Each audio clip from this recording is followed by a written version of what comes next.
Ստեփանավանը պատրաստվում է ամանորին։ Վաղը դեկտեմբերի 22-ին ժամը 18:00-ին կվառվեն քաղաքի տոնածառի լույսերը։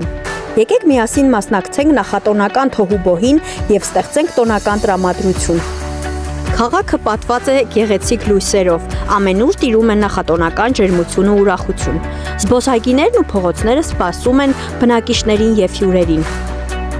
Թող այս նախատոնական թոհուբոհ լցնի ձեր օրերը ջերմությամբ եւ սպասումի քաղցրությամբ։ Շնորհավոր ամանոր եւ Սուրբ Ծնունդ։